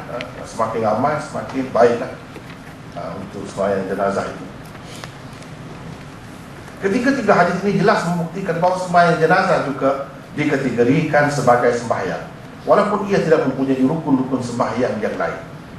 Melihat kepada hadis-hadis seperti itulah, Imam Bukhari menyimpulkan sembahyang jenazah juga merupakan sembahyang yang memerlukan kepada keadaan suci untuk mengerjakannya. Sebab Imam Bukhari ini sembahyang Nabi SAW sembahyang, walaupun tidak ada rukuk, tidak ada sujud. Jadi perlu juga bersuci kalau kita belum lagi bersuci. Ditambah pula oleh adanya beberapa ciri sembahyang pada sembahyang jenazah itu. Kata Bukhari di dalam sahihnya, Nabi SAW menamakannya sembahyang.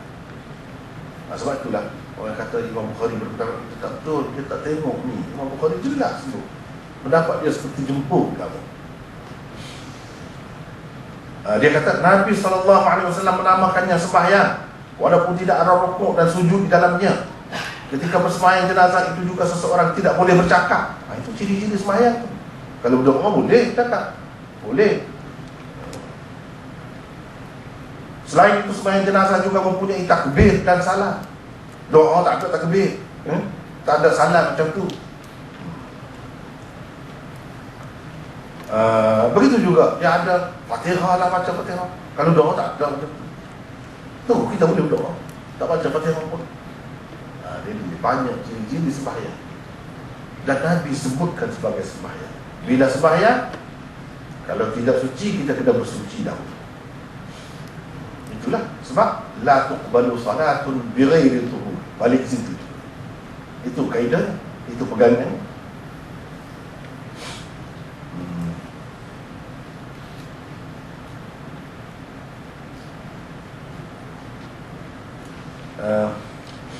Ibnu Umar tidak bersembahyang jenazah melainkan dalam keadaan suci. Beliau tidak bersembahyang jenazah ketika matahari sedang naik dan terbenam. Beliau juga mengangkat tangan ketika bertakbir untuk sembahyang jenazah seperti sembahyang yang lain. Seperti itu Imam Bukhari sebut. Jadi maknanya dia sependapat dengan jumhur ulama. Tak benar kalau ada orang kata dia ni berpendapat tidak perlu berwudu, tidak perlu suci untuk bersembahyang jenazah. Itu tak benar. Itu kesilapan dalam nukilan. Banyaklah yang silap dalam nukilan ini. Banyak. Umpamanya Ibnu Umar dikatakan membenarkan boleh, harus pada seseorang itu bersetubuh dengan isterinya melalui saluran belakang. Boleh. Pada dubur ini, itu silap. Ibnu Umar tak kata begitu, silap.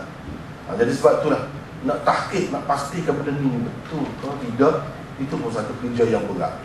Satu kerja yang berat. Mana kena teliti betul lah. Macam tadi Imam Bukhari kata, kalau kita baca selapis satu kitab yang kata begitu, kita pun kata Imam Bukhari pun berpendapat begitu juga. Padahal tidak. Dalam Bukhari sendiri tersebut benda ni.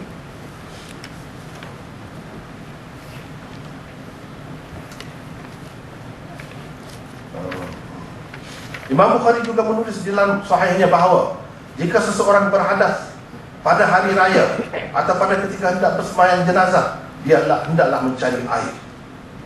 Jelas pun. Yang ini untuk berwudu. Dia tidak boleh bertayamum. Yang ini tidak boleh bertayamum terus dalam keadaan itu, tak boleh. Kena cari air. Kalau tidak ada air, barulah bertayamum. Bertayamum pun dengan arti bersuci juga. Dengan arti bersuci juga. Kenyataan Bukhari di dalam sahihnya ini dengan terang menunjukkan tidak benarnya dakwaan orang-orang yang mengatakan Bukhari berpendapat bersuci tidak perlu untuk bersembahyang jenazah.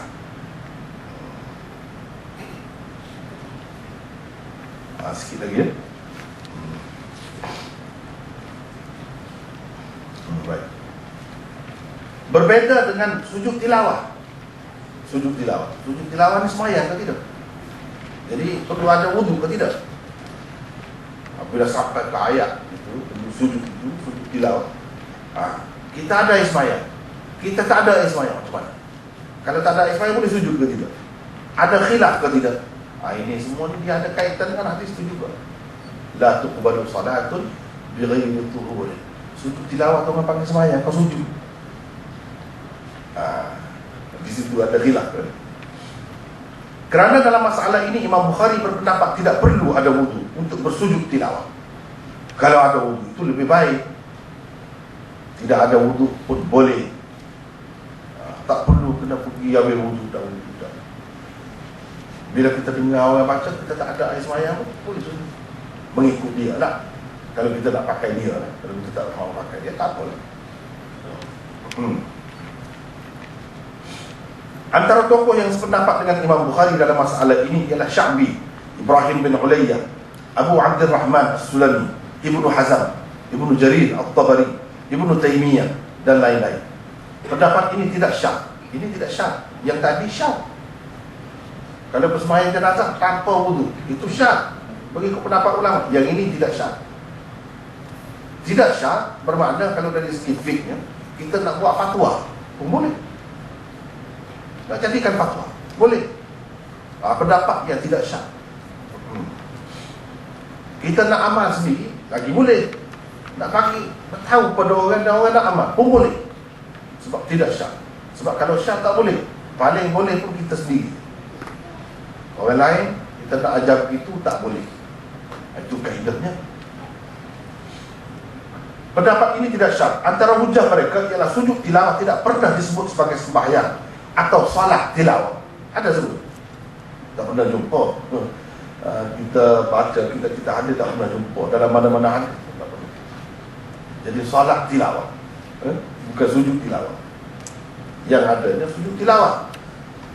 Itu saja. Huruf juga tidak menggunakan perkataan sembahyang atau salat untuk sujud tilawah. Masyarakat dalam masyarakat Arab, dalam bahasa Arab, kita bahasa Melayu tak ada kata sembahyang, tidak. Tak ada.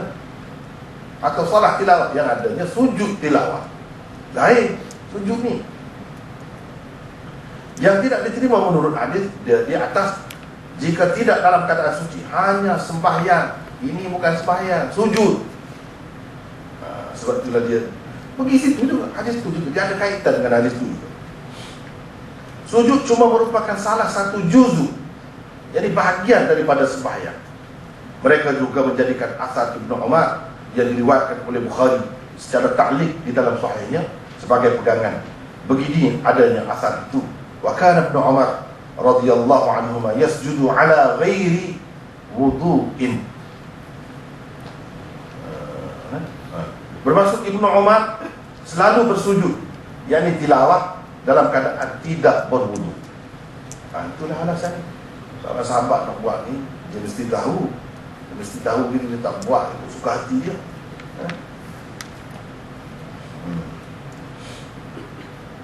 Amalan sahabat juga merupakan hujah menurut mereka.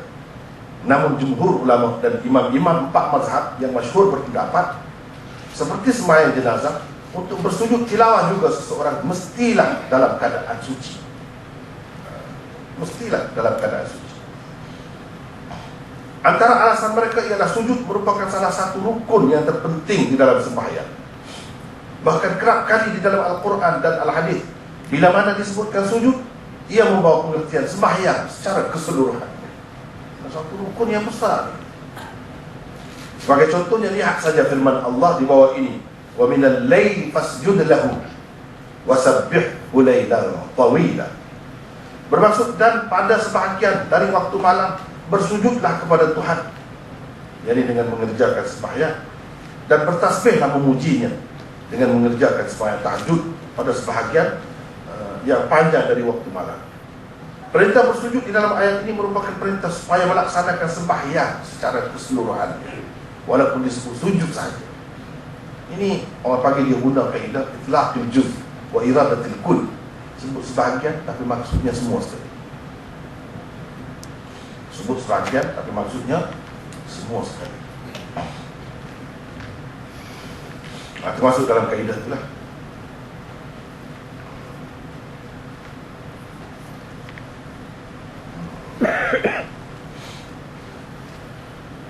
Ia tidak khusus dengan sujud sahaja. Yang juga hadis berikut ini, idza dakhala ahadukum al-masjid fala yasjud fala yajlis hatta yasjuda sajdatain. Bermaksud, apabila seseorang daripada kamu masuk ke dalam masjid, janganlah dia duduk sebelum bersujud 2 sujud. Jadi sujud saja maksudnya di sini sembahyang, tahiyatul masjid, tapi dia sebut sujud. Jadi ini menunjukkan sujud itu lain. Mengikut jumhur ulama dah. Mengikut jumhur ulama.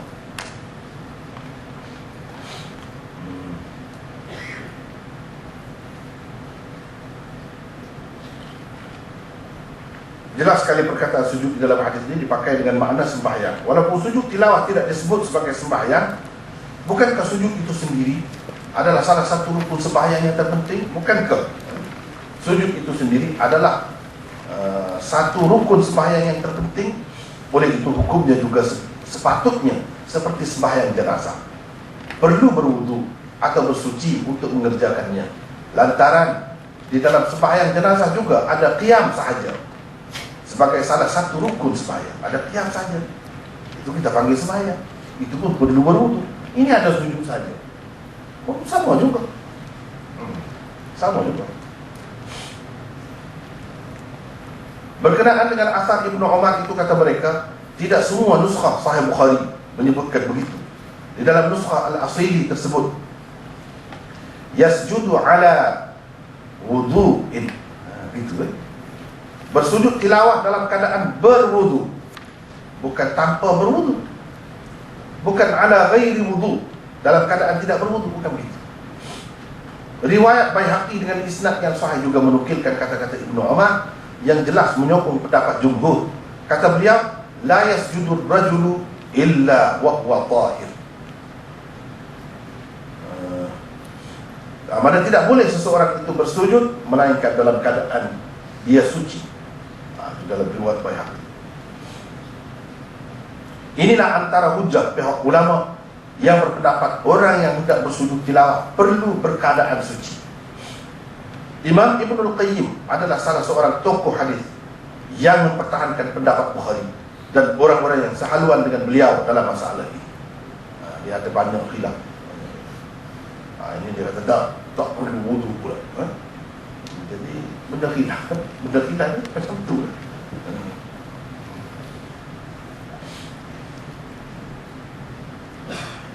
Kata Ibnul Qayyim di dalam Tahdzib Sunan Abi Dawud, riwayat yang menyebutkan wa kana Ibnu Umar yasjudu ala wudu itu salah, keliru tu. Ia menyalahi kebanyakan nuskah Sahih Bukhari. Riwayat yang sebetulnya ialah seperti yang telah dikemukakan di atas dengan lafaz wa kana Ibnu Umar radhiyallahu anhuma yasjudu ala ghairi wudu. Ini ada beza nuskah Bukhari, yang ni kata begini, yang ni kata begini. Jadi berbeza. Imam Bukhari pakai yang mana? Pakai balik dia tidak perlu berwudu. Jadi yang sepatutnya Ibnu Umar ni tidak berwudu lah, sebab dia mengemukakan sebagai dalil. Takkanlah nak membuktikan tidak perlu berwudu, dia bawa amalan Ibnu Umar yang berwudu. Takkan macam tu. Jadi kita kena tengok lah mana yang munasabah.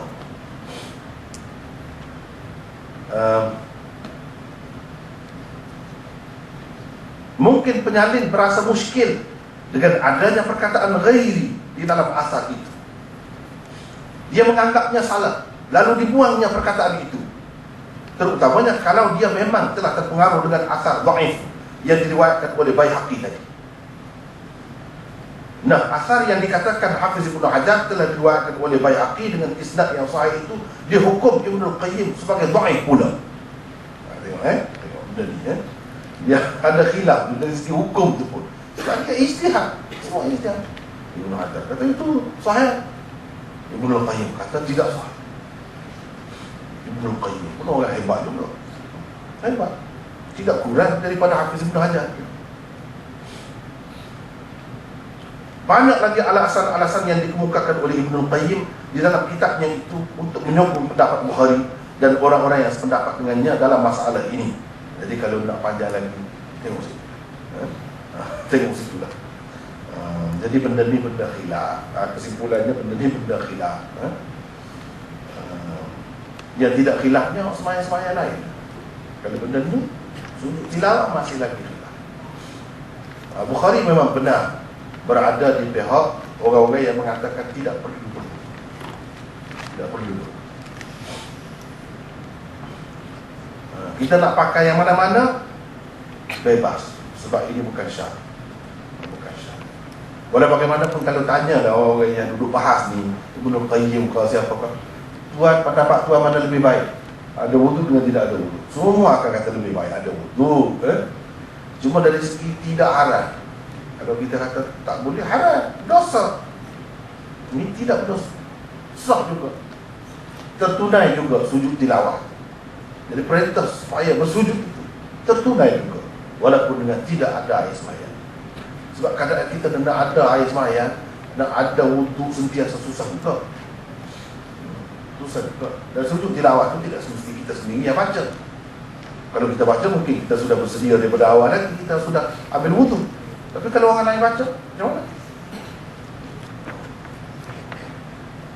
Jadi ini terpulang pada masing-masing lah.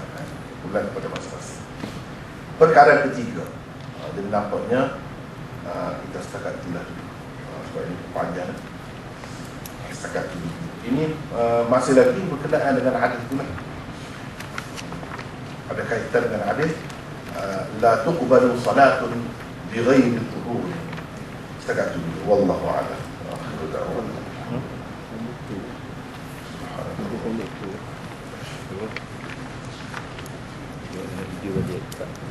Alhamdulillah buat huraian yang telah diberikan oleh Maulana Asri. So dibuka kepada soalan, insyaAllah.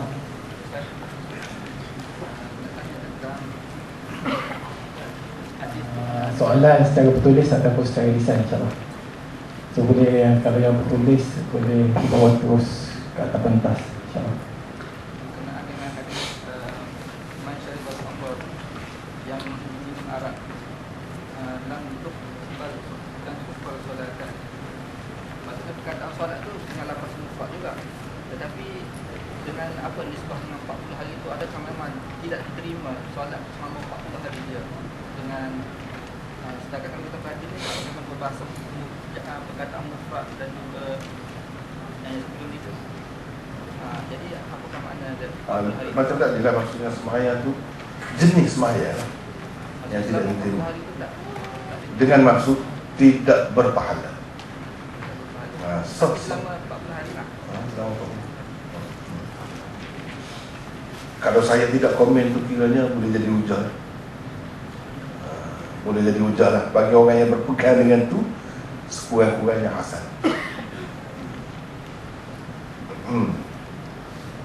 Jadi gitulah maksudnya. Salat tu tadi, sebab itu dia kata, apakah dengan makna satu sembahyang? Kalau satu sembahyang 40 hari macam mana? Mestilah jenis sembahyang. Selama 40 hari tidak diterima dengan arti tidak berpahala, bukan tidak sah. Sebab itu kita kena faham, la tuqbalu tu qabul yang mana? Terbagi pada dua tu, itu dulu kena faham. Kadang-kadang orang keliru sebab dia tak jelas itu asas dia tu. Dia minum setiap hari tak? Minum setiap hari macam tu lah. Jadi kalau minum setiap hari 40 hari tu betul-betul begitu.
Ada beberapa soalan, banyak juga soalan ni. Satu, bukankah sutera imam menjadi sutera kepada makmum? Rasanya ada hadis. Ini saya tak apa jelas ya, tulisan apa ni. Rasanya ada hadis akan hal ini, tak jelas. Maksud nak tanya ada hadis tak? Gitu kan.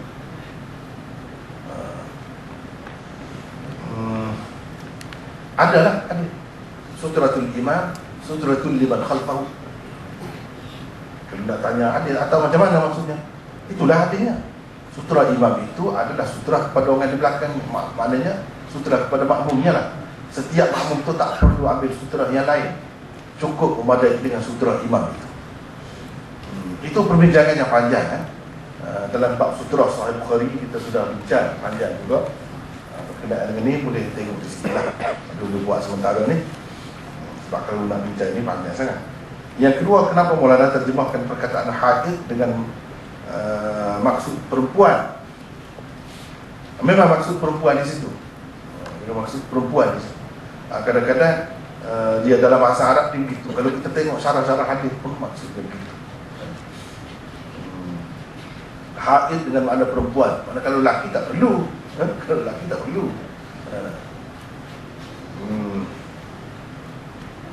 Perempuan yang haid. Dengan haid di sini, maknanya kalau kita pakai umum, perempuan yang belum berhaid pun perempuan lah. Kena diajar begitulah. Kalau kita kata perempuan yang berhaid saja, kalau perempuan yang tidak berhaid, tak pakai tudung lah, tak apalah, sah lah. Tak gitu kan. Jadi haid dengan makna perempuan. Sama ada dia main kotor ke tidak main kotor ke, tak kira, perempuan. Kalau kita pakai dengan makna haid, dia jadi gitu. Boleh jadi orang akan faham ni? Silap kalau gitu.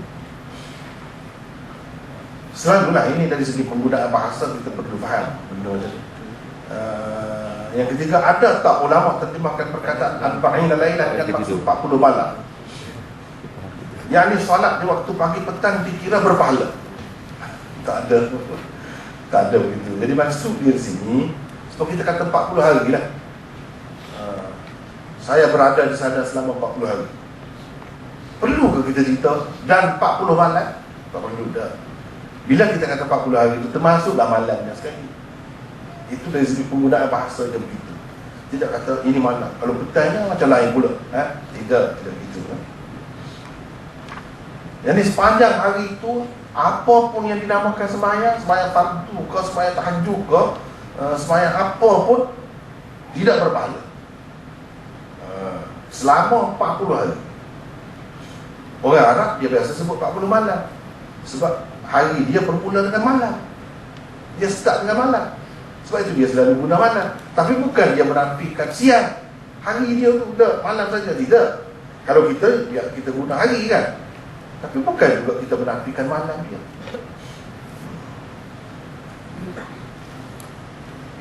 Empat, sapu kepala masa wudu. Elok sedikit kepala atau keseluruhannya mengikut ayat Al-Ma'idah tadi. Ada macam-macam pendapat kan. Kalau berdasarkan ayat tu ada yang kata begini, ya ada hadis pula lah. Dia pakai hadis pula lah. Ada yang kata sapu semua, ada yang kata 1/4, ada yang kata separuh, ada yang kata sikit. Tu ada semua. Jadi benda tu benda khilaf lah. Ikutlah nak pakai yang mana-mana pun tak ada masalah. Benda khilaf. Tapi yang penting yang sapu kan. Kalau dia basuh pun sah juga. Sebab dia lebih lagi daripada satu. Tapi maksud satu tu nak suruh mudah, ringan kita. Kalau tidak setiap kali nak sembahyang habis basah rambut. Menyusahkan juga macam tu. Terutama kepada orang perempuan. Rambut dia panjang. Setiap kali nak sembahyang mesti basah semua rambut. Itu menyusahkan. Yang kelima, kenapa dibaca dengan baris atas pada wa arjulakum pada ayat tersebut? Kenapa bukan wa arjulikum? Memang itu bacaannya di dalam Quran. Semuanya ada, qiraat ni semua ada. Kalau nak bincang ini pun panjang juga. Kita sudah bincang juga benda ni dalam syarah Bukhari dia pun semua sudah ada. Yang keenam, angkat hadas besar terangkat hadas kecil. Jadi adakah solat sunat boleh dimasukkan dalam solat fardu? Jadi tak perlu solat sunat lagi? Tidak begitu. Dia boleh termasuk dalam kes begini. Dalam kes begini, biasanya kita selalu pergi awal masjid dan kita sembahyang sunat dulu. tahiyatul masjid lagi, sunat sembahyang tu lagi, qabliyah ke, kita kata biasanya kita buat begitu. Tiba-tiba satu hari kita tak sempat buat begitu, kadang ada apa-apa hal, kita pergi. Kalau kita nak sembahyang sunat dulu, imam sudah sembahyang fardu dah, kita terus sembahyang fardu. Mengikut ulama-ulama kata dia dapat juga yang sunat itu. Dia dapat juga yang sunat itu. Seperti mana kalau seseorang itu biasa mengamalkan sembahyang malam, kerana sesuatu sebab keuzuran dia tak sembahyang, jadi dia dapat juga pahala. Ada dasar tu lah. Dari segitu bolehlah. Tapi kalau nak kata pakai umum gini tak maksud, tidak begitu maksudnya. Tak begitu maksudnya. Itulah soalan-soalan.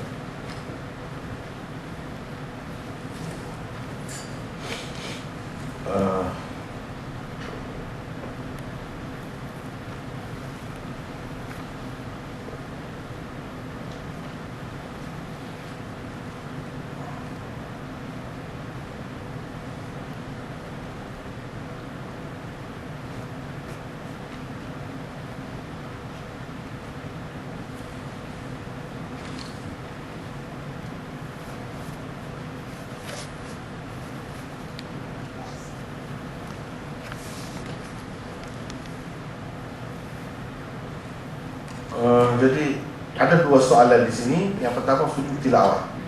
Adakah kena tutup kepala bagi perempuan? Ya, bila kata sembahyang, bila kata ada syarat-syarat sembahyang tu kena begitulah. Tapi bagi Imam Bukhari tak. Sebab dia tak ada sembahyang pun boleh. Sebab dia tidak kira sembahyang. Bila tidak kira sembahyang, tak apalah. Walaupun tidak bertudung pun. Tapi kalau yang kira sebagai sembahyang, mana kena ada wuduk itu gini, dia terikat dengan apa yang terikat dalam sembahyang itu.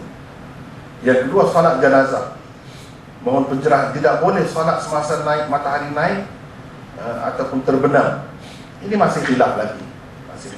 Sebaik-baiknya tidak begitulah. Tapi masih khilaf lagi. Sebab ada yang mengatakan macam Imam Syafi'i, dia kata kalau solat bersebab tak apa, lepas asar, lepas subuh pun tak apa.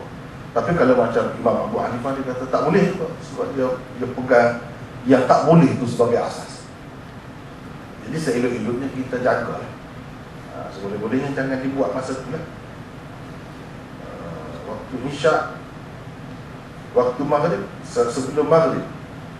Jadi maksudnya waktu isyak, boleh ke tidak? Isyak tu tak termasuk dah, kan? Boleh lah. Sebelum maghrib, itu selepas asar, masuk dalam selepas asar yang dilarang. Seelok-eloknya jangan kita buat lah.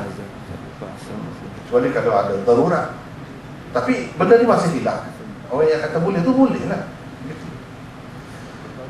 Kemudian hukum solat hormat waktu dalam keadaan tidak berwudu. Contoh sedang bawa kereta, traffic jam. Jika tak sembahyang, waktu solat akan habis. Ini ada perbincangan dia nanti, insyaAllah akan datang. Ada banyak juga khilaf juga masalah. Banyak.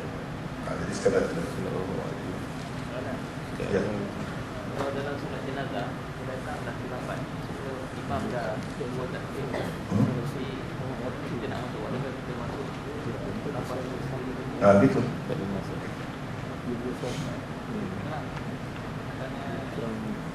Tentang asar Huzaifah bin Al-Yaman yang dikata sesungguhnya kamu berada satu zaman di mana kamu tinggal 1/10 daripada yang kamu yang diketahui kamu akan binasa. Akan datang satu zaman di mana sekiranya kamu amal seseorang itu amal 1/10 yang berjaya. Yang pertama. Yang kedua, nak tanya tentang syair di Al-Quran. Dia sebut fa'alimun bi'ilmihi lam ya'malan mu'azzabun man min qabli ubadil watan. Jadi ini orang alim ni yang tidak beramal, dia akan diazab sebelum menyembah berhala. Jadi seolah-olah macam mana tu situasi orang alim tu yang tidak beramal dengan ilmu dia. Sebab kalau kita nak amal ilmu sebenarnya agak susah juga lah. Ilmu kan banyak kita amal. dia yang pertama tadi, mana keadaan ketika Islam kuat. Ketika itu kalau kamu mengamalkan 1/10 pun kamu binasa. Kamu tinggal 1/10 pun kamu akan binasa. Begitulah. Jadi mana ketika Islam kuat, ketika tidak ada apa-apa halangan kepada kita untuk melakukannya. Kiraan 1/10 tu macam mana tak? Jadi itu nisbi saja, bukan maksudnya betul-betul gitu kan. Mana ada ketikanya dalam keadaan umat Islam yang suka susah, kalau dia buat 1 pun berjaya dah, beruntung dah. 1/10 itu nisbah saja, bukanlah sebenar-benar yang dimaksudkan. Mana dalam keadaan susah. Jadi ini sebagai satu penghibur lah kepada umat kemudian.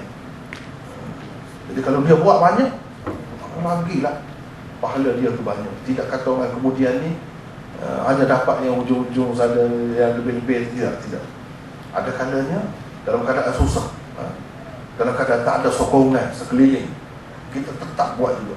Kita dapat kelebihan. Itu maksudnya. Jadi setengah ulama, contohnya dalam Jumaat Tabligh, saya pernah tanya lah. Jadi yang membawa asal ini untuk jadikan macam jawapan 3 hari itu, jadi nisbah kepada 1/10 daripada 30 hari. Kalau yang 40 hari, yang dalam tahun 360 hari, maksudnya 36 hari, dia cukupkan 40 hari. Jadi adakah itu dikira dalil dalam Jumaat Tabligh? Tak boleh buat begitu. Itu pendapat. Ijtihad je lah. Pendapat dia. Yang kedua, fa'alimun bi'ilmihi lam ya'malan, itu maksudnya yang amal tu yang wajib atas dia lah. Bukan yang sunat-sunat yang biasa-biasa, bukan gitu maksudnya. Kerana dia tidak beramal dengan ilmu dia tu sampai orang sesat. Orang kafir tu tidak masuk Islam, katakanlah. Itu yang macam tu maksudnya. Bukan orang alim yang tidak buat benda sunat misalnya akan diseksa sebelum daripada penyembah berhala. Tidak itu maksudnya. Tidak itu. Jadi maksud dia ni orang alim yang tidak menyampaikan ilmu dia dan tidak mengamalkan ilmu dia yang wajib atas dia. Yang wajib atas dia. Yang macam itu. Kemudian benda tu berkait dengan benda yang asas lah. Yang asas, bukan benda-benda kecil-kecil, benda khilaf. Misalnya kita tak cerita Imam Bukhari kata sujud tilawah tu tak perlu tu. Tak kena mengenal dengan tadi sampai kena seksa lebih dahulu daripada kafir penyembah berhala. Tak ada kena benda tu. Ini yang wajib, yang mesti, sampai orang sesat dengan sebab dia tak cerita. Baru tu maksud. Itu maksudnya.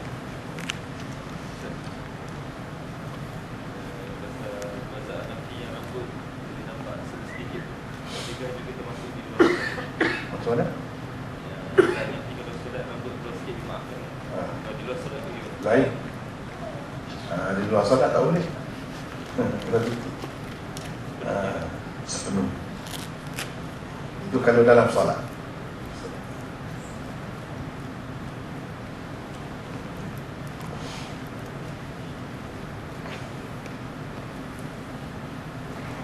So, masih ada lagi soalan? InsyaAllah. So, kalau tak ada soalan, kita akan akhir majlis kita pada malam ini. So, sekali lagi saya ucapkan terima kasih ke atas bagi kuliah yang telah disampaikan oleh berbahagia Maulana Muhammad Asri.